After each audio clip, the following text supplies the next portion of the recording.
దేవుని పరిశుద్ధ నామమునకు మహిమ కలుగునుగాక. ప్రిలారా, ఉదయకాల సమయంలో మీ అందరికీ వందనాలు తెలియచేస్తూ ఉన్నాను. దేవుని వాక్యాన్ని ధ్యానిందాము. 119వ కీర్తన 165వ వచనం. నీ ధర్మశాస్త్రమును ప్రేమించే వారికి ఎంతో నెమ్మది కలదు, వారి తూలి తొట్టిల్లుటకు కారణమేమియో లేదు. ప్రియమైన దేవుని బిడ్డలారా, దేవుడు మనతో మాట్లాడుచు ఉన్నారు.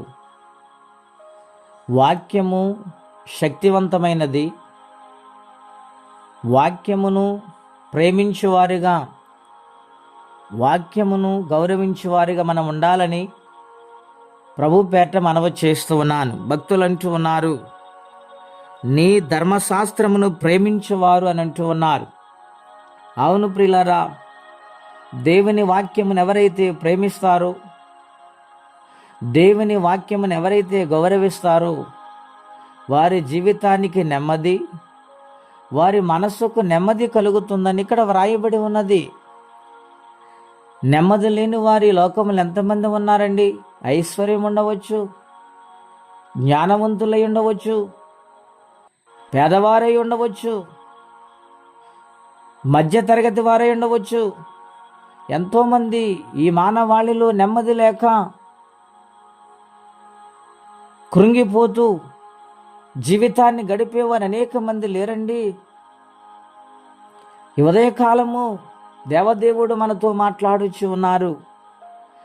నీవు దేవుని ధర్మశాస్త్రమును ధ్యానించగలిగితే, అంటే వాక్యమును స్వీకరించగలిగితే నీ మనస్సుకు నెమ్మది కలుగుతుంది. అది కొంచెము కొంచెము కాదు,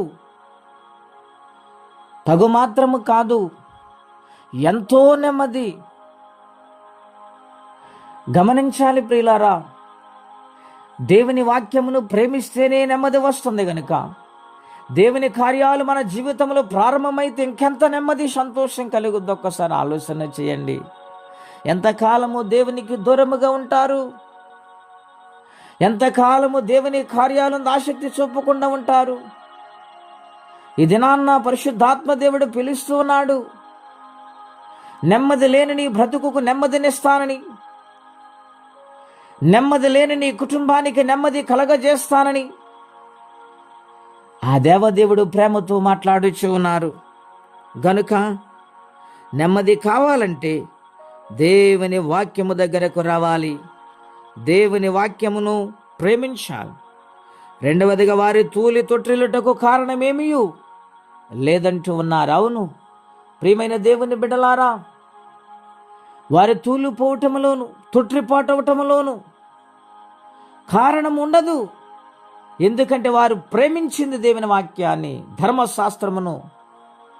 గనుక వాక్యమును ప్రేమించే వారులారా, దీవించబడి వారులారా, దేవుని మాటకు లోబడండి, నెమ్మది పొందుదాము, ఆశీర్వదించబడదాం. ప్రార్థన.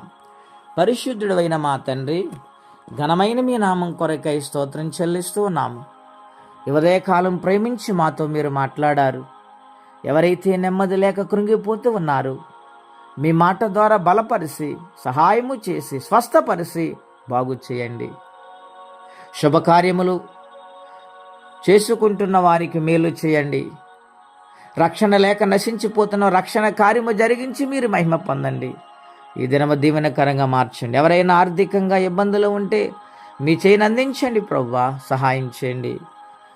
యేసు నామములో ప్రార్థించి వేడుచున్నాము తండ్రి, ఆమెన్. దేవుడు దీవించును గాక. ఆమెన్.